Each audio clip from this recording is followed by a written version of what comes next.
बहू, आज तेरी पहली रसोई है।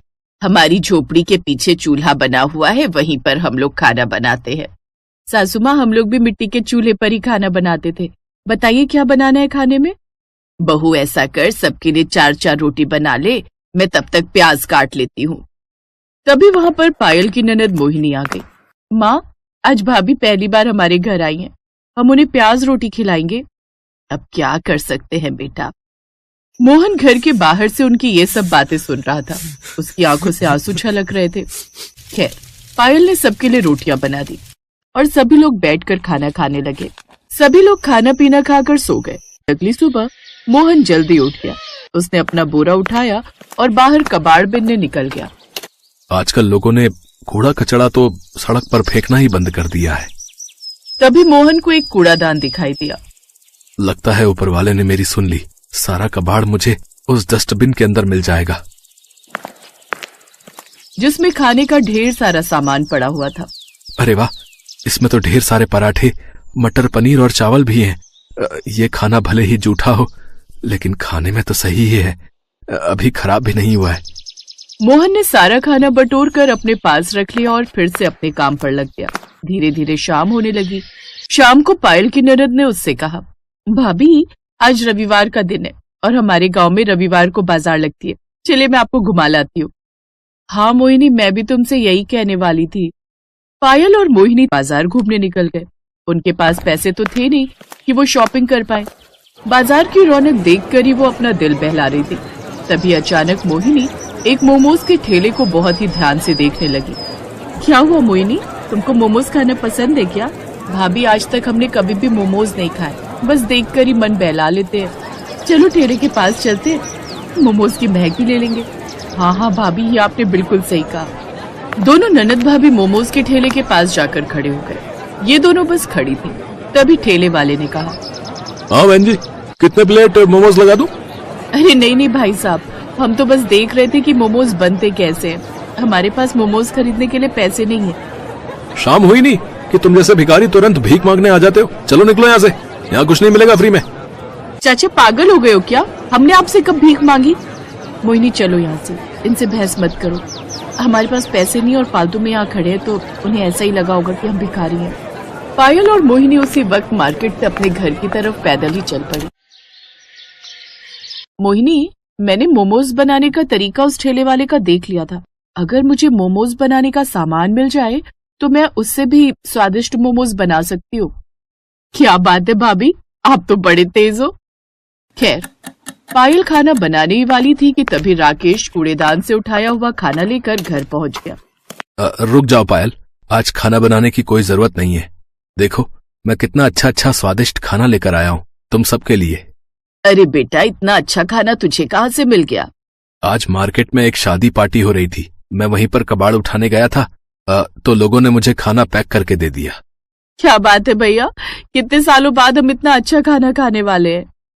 थोड़ी देर में सभी लोग एक साथ बैठकर कचरे का उठाया हुआ खाना खाने लगे, लेकिन इस बारे में मोहन के अलावा किसी को नहीं पता था। उन्हें खुशी खुशी खाना खाता देख मोहन खुश भी हो रहा था और उसके अंदर एक दर्द भी था। कितना बदनसीब हूं मैं, अपने घर वालों को कचरे का उठाया हुआ खाना खिला रहा हूं। लेकिन कोई बात नहीं, खाना खराब तो है नहीं। इसी बहाने इनके चेहरों पर थोड़ी सी खुशी तो आई। लेकिन आधी रात में ही सभी का पेट खराब होने लगा। सभी लोग बार बार लोटा लेकर खेतों में शौच के लिए जाने लगे। मोहन भी कई बार शौच करने गया। तभी उसकी सास ने कहा, मोहन बेटा, ये कैसा खाना लेकर आया था तू? हम सबका पेट खराब हो गया। इससे पहले कि मोहन उनकी बात का कोई जवाब दे पाता, पायल बीच में बोल पड़ी, सासू माँ, इसमें मोहन जी की कोई गलती नहीं है। इतना अच्छा खाना हमने कई सालों से खाया नहीं था, तो शायद इसीलिए हम पचा नहीं पाए। ये बात सुनकर मोहन को थोड़ा रिलैक्स महसूस हुआ।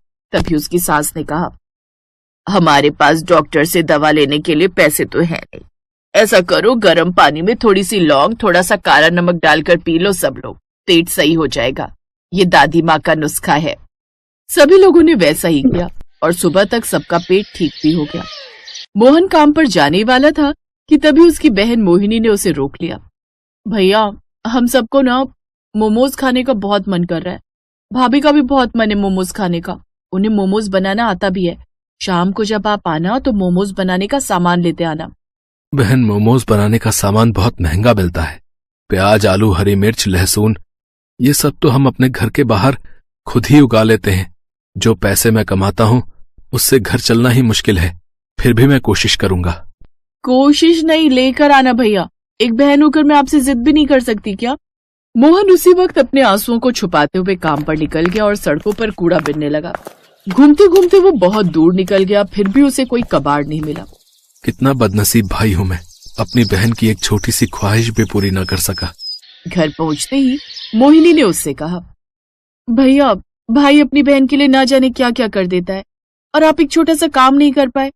मोहन की पत्नी पायल थोड़ी समझदार थी। वो अपने पति के दर्द को थोड़ा थोड़ा महसूस भी कर सकती थी, इसलिए मोहन के बोलने से पहले ही उसने कहा, पायल, हर भाई चाहता है कि वो अपनी बहन की हर ख्वाहिश पूरी करे। अपने भाई से इस तरह जिद नहीं करते। लेकिन भाभी, मैं तो सिर्फ मोमोज खाना चाहती हूँ। कौन सा राजमहल मांग लिया मैंने? तुम मोमोज खाना चाहती हो ना? आज रात में तुम सबके लिए मोमोज ही बनाऊंगी।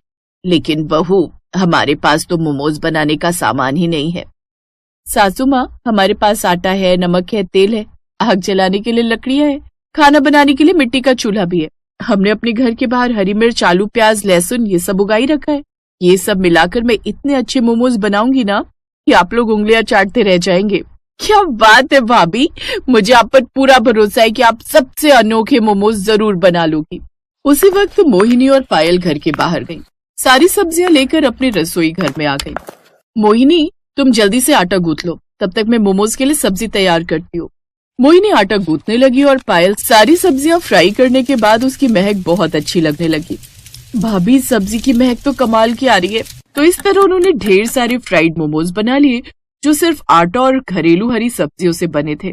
भाभी, आपने तो चमत्कार कर दिया। मोहिनी और पायल ने मिलकर सभी के लिए मोमोज परोस दिए। उसकी सास और मोहन सब साथ बैठकर मोमोज खाने लगे। मोमोज आज मैंने अपनी जिंदगी में पहली बार खाया है, लेकिन फिर भी मैं शर्त लगाकर कह सकती हूँ कि इतना स्वादिष्ट मोमोज बड़े से बड़े होटल में भी नहीं मिलेगा। हाँ पायल, तुम दोनों ने तो कमाल कर दिया। अगर इसका स्वाद इतना ही अच्छा है तो क्यों ना हम घर के बाहर सब्जी वाले देसी मोमोज बेचे। अगले दिन से पायल और मोहिनी घर के अंदर देसी मोमोज बनाने लगी। लोगों को उन मोमोज का स्वाद सबसे अलग और स्वादिष्ट लगा।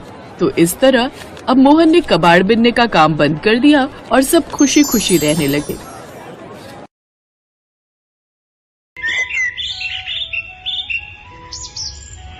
सुलेखा की शादी के 2 दिन बीत गए हैं। नया ससुराल उसे अच्छा लगने लगा है। इन 2 दिनों में उससे सभी ने प्यार से बात की है और उसका पति सुरेश तो उसके प्यार में दीवाना है।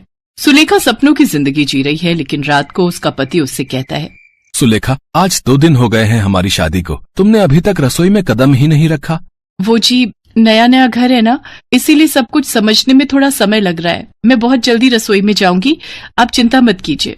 बहुत जल्दी नहीं, तुम कल ही रसोई में जाओगी और नाश्ते में चाउमीन बनाओगी। तुम्हें जिस दिन हम देखने गए थे उस दिन चाउमीन बहुत बढ़िया बनाई थी तुमने। कल वही बनाना, ठीक है? ये सुनकर सुलेखा घबरा गई। वो मन ही मन सोचने लगी, अरे अब क्या बोलूं इन्हें क्या पता कि मुझे खाना बनाना ही नहीं आता। सुलेखा उसी दिन के बारे में सोचने लगी। असल में उसने खाना बनाना कभी सीखा ही नहीं था, लेकिन उसकी माँ ने उससे कहा, आज तुझे देखने लड़के वाले आ रहे हैं। वो लोग अगर खाना बनाने के बारे में पूछे तो बोलना कि तुझे सब कुछ बनाना आता है। ठीक है माँ। सुलेखा सज धज कर लड़के वालों के सामने बैठ गई। सुलेखा की माँ ने रेस्टोरेंट से खाना मंगाकर उनके सामने रख दिया। तब बिमला ने कहा, अरे बाप रे, इतना सारा खाना। हाँ जी, सब कुछ मेरी बेटी ने अपने हाथों से बनाया है, खाकर देखिए। रेस्टोरेंट का चाउमीन बहुत अच्छा था। चाउमीन खाकर सभी सुलेखा की बहुत तारीफ करने लगे। वाह, चाउमीन तो बहुत स्वादिष्ट है, मुझे चाउमीन बहुत पसंद है। हाँ बेटा, अब तुझे हर रोज चाउमीन खाने को मिलेगा, बस एक बार ये शादी हो जाए। और शादी हो भी गई। अब सुरेश चाउमीन खाने के लिए जिद करने लगा। अगले दिन सुबह सुलेखा नींद से उठी और उसकी जेठानी ने उससे कहा, सुलेखा, जल्दी से रसोई में जाओ और हमारे लिए चाउमीन बना कर लाओ। देवर जी कब से इंतजार कर रहे हैं। हाँ सुलेखा, जल्दी से चाउमीन बनाओ, पेट में चूहे दौड़ रहे हैं। सुलेखा पूरी तरह से घबरा गई। वो रसोई में चली गई और अपनी माँ को कॉल लगाया।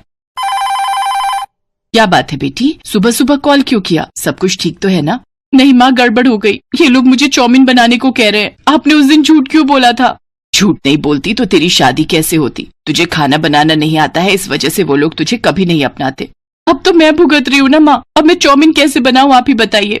बहुत आसान है बेटी, पहले पैकेट से चाउमीन को निकाल कर पानी में उबाल ले, उसके बाद सब्जियों को तेल में फ्राई कर ले, उसके बाद।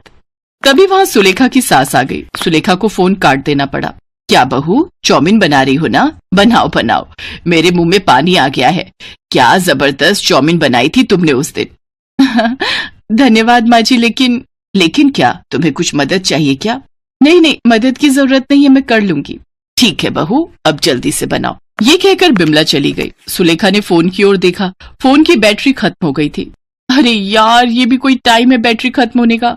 माँ ने क्या कहा था, चाउमीन को पानी में उबालना पड़ेगा। हाँ, मैं वही करती हूँ। सुलेखा के पसीने छूटने लगे, लेकिन सुलेखा ने हार नहीं मानी। उसने पैकेट से चाउमीन निकाली और उबलते हुए पानी में डाल दी। जब तक चाउमीन उबल रही है मैं सब्जी काट लेती हूँ, गाजर, बीन्स और प्याज। हाँ, इतना तो पता ही है मुझे। सुलेखा गाजर काटने के लिए तैयार हो गई। उसने एक हाथ में गाजर को पकड़ा और एक हाथ में चाकू को पकड़ा। वो जैसे ही गाजर को काटने गई, वैसे ही गाजर उसके हाथ से फिसल कर बर्तनों से टकरा गई। सारे बर्तन नीचे गिर गए। बर्तन गिरने की आवाज से बिमला और सावित्री वहां आ गई। क्या हुआ बहू, क्या हुआ? बर्तन कैसे गिर गए? तू ठीक तो है ना सुलेखा? हाँ दीदी, ठीक हूँ। वो माँ जी, बर्तन में हाथ लग गया था। आप चिंता मत कीजिए, आप लोग जाइए, मैं चाउमीन बनाकर लाती हूँ। बिमला और सावित्री चली गई। सुलेखा बहुत मुश्किल से गाजर काटने लगी। गाजर को उसने मोटा मोटा करके काट लिया। उसके बाद उसने उसी तरीके से बीन्स भी काट लिया। लेकिन उसके बाद जब वो प्याज काटने लगी, तब उसके तोते उड़ गए। प्याज काटने की वजह से उसकी आंखें जलने लगी। उसकी आंखों से आंसू गिरने लगे। ये क्या हो रहा है मेरे साथ? इससे अच्छा तो मैं शादी से पहले खाना बनाना सीख लेती। मुझे घर जाना है, माँ मुझे ले चलो। लेकिन अब रो के क्या फायदा, शादी तो हो गई है ना, काम तो करना ही होगा, खाना भी बनाना ही होगा। यही सब सोचकर सुलेखा फिर से चाउमीन बनाने में लग गई। प्याज काटने के बाद उसका ध्यान उबलते हुए चाउमीन पर गया। इतनी देर से उसने चाउमीन पर ध्यान ही नहीं दिया था। उसने देखा वो चाउमीन ज्यादा पक गया है।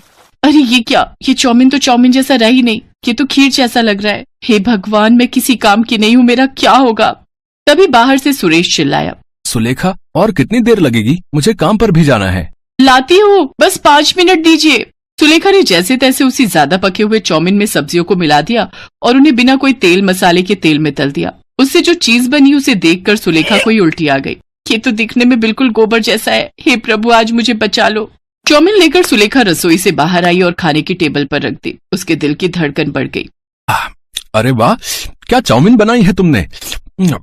हाँ बहू, दिखने में तो बहुत सुंदर है, पता नहीं खाने में कितनी स्वादिष्ट होगी। चलिए माँ जी, शुरू करते हैं।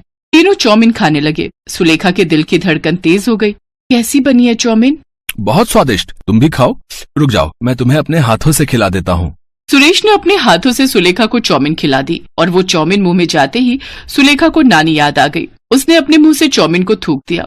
थू थू थू थू, ये तो बकवास है। कैसे खा रहे हो आप लोग? मुझे माफ कर दीजिए, मुझे चाउमीन बनानी नहीं आती, मुझे कुछ भी बनाना नहीं आता। माँ ने उस दिन झूठ बोला था ताकि मेरी शादी हो जाए, मुझे माफ कर दीजिए। अब तीनों हंस पड़े। हमें पता है बहू कि तुम्हें खाना बनाना नहीं आता है। क्या पता है? लेकिन कैसे पता चला? उस दिन तुम्हारे मायके से लौटते वक्त हमने डिनर के लिए एक रेस्टोरेंट से चाउमीन ले ली थी। खाने के बाद हमें बिल्कुल वैसा ही टेस्ट आया। तब हमें पता चला कि तुम्हें खाना बनाना नहीं आता है। तो फिर आपने मुझसे शादी क्यों की?